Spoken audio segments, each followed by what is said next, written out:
Okay, Gavin, nice to meet you. It's tonight, good first half against San Jose. Looked like you were controlling it, then they take over in the second half. Just start with what your takeaways from the match are. Yeah, I'm obviously disappointed first and foremost. Tough game to lose, but to the point I'm very proud of the guys. I thought they put in one hell of an effort tonight. I thought we were very good in a lot of moments. We did dominate the game first half, and we're probably unfortunate not to get ourselves a goal or two. Second half, weren't as aggressive for whatever reason, but they did come back into the game. The red card makes things very difficult, but all in all, very, very happy with the guys and the effort they put in. Just could muster one shot in the second half. Just what do you think changed on that side? Yeah, I thought we stopped looking to get behind them a little bit. I don't know if we were worried about their transition, but we stopped creating space behind their back line and forcing them to defend. And I think when you give a team like that confidence, San Jose is very good when they're able to go forward. We talked about making sure that we countered back and hit them back, and I think we didn't do it as much in the second half. For sure. Do you think they wore you down a little bit, with the substitutions they make? I mean, they're able to bring on a Jackson Ewell to kind of control the tempo a little bit. I mean, how much of an impact did that have? Yeah, when you see guys like that come on, that they're going to be able to bring energy, and they have a level of quality. I thought that we started to run out of gas a little bit, but we started to make subs and try to bring some energy into the game. Like I said, it was a little bit difficult with the goal coming late and then the red card coming pretty quickly after that. So after that, they were able to kind of positionally dominate us, and we were trying to protect a little bit and having to cover spaces and not being able to transition as much. So yeah, they obviously have quality all the way through, but we feel like what we can bring on gives energy too. It's just a tough situation for us. Tamakis and Rodriguez had a lot of success in that first half going down that right-hand side against one of the younger defenders, Quakes Ricketts. Was that an area that you were hoping to generate some offense from, or is just how the game developed? Yeah, we knew that, we kind of set ourselves up positionally to be able to exploit and force their wingers to defend, and we wanted to make them uncomfortable, and I thought we were able to do that quite a bit, not only through Tamakis' side, but with Memo and Justin in the first half as well. Johnny did a good job occupying and holding up the ball for us, and we were able to create the chances the way we wanted to. Coach, we know behind the scenes there's been a lot of ups and downs. How do you think the group's been sticking together, and what did you learn about them today?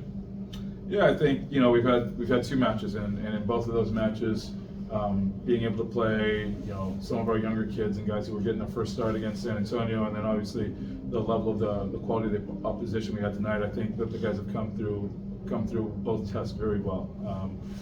I think they've seemed united, they've seemed upbeat, they've seemed focused, and they've been very attentive to the detail that we've had in both matches, and they've done a good job executing the game plan. So for me, I couldn't be happier. It's always difficult, but I think they've done a good job of being able to just keep their head down and grind through and keep going. So yeah, so far I've been very happy. Yeah, it's difficult to have a coaching change at the beginning of the season. Just what's been your message since taking over?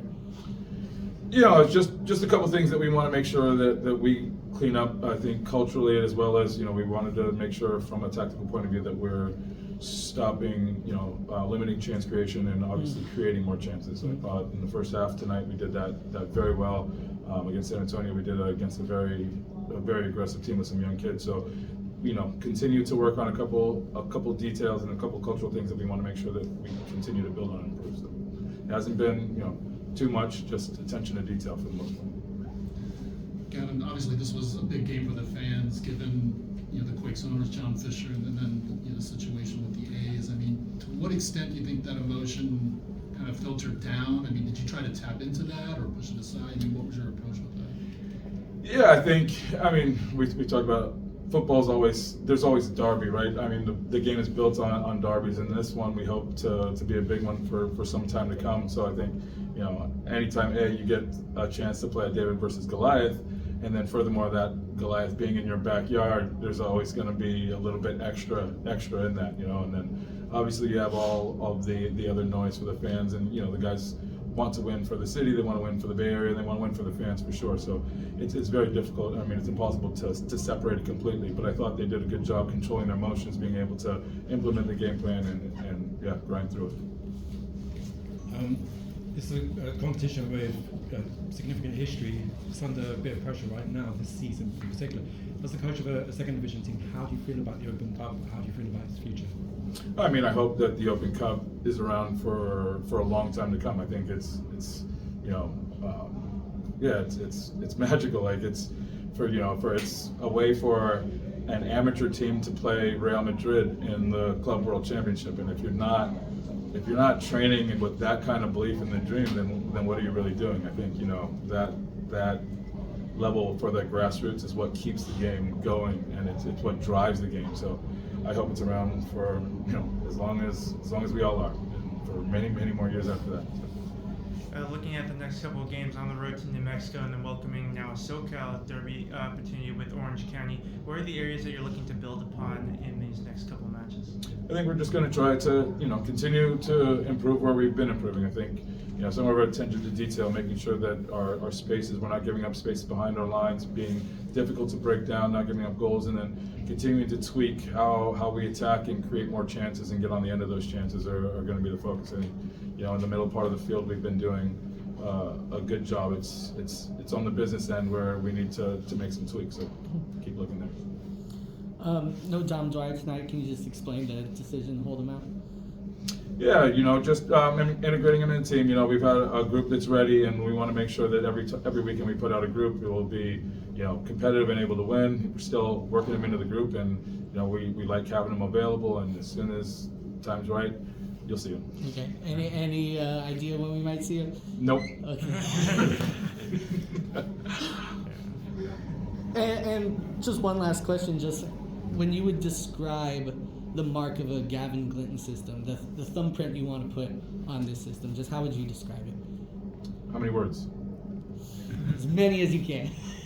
I think I'll give it to you. We like to be, we like to play with a lot of intensity, and we like to be proactive. We want to get on the ball. We want to force the opposition to have to make difficult choices, and we want to be the ones pushing the game. We've got some way to get there, but you can see some of the strides that we've started to make tonight. And I thought we did that for a first half against a very, very good team. So, we want to be the team that's proactive and pushing the game with intensity.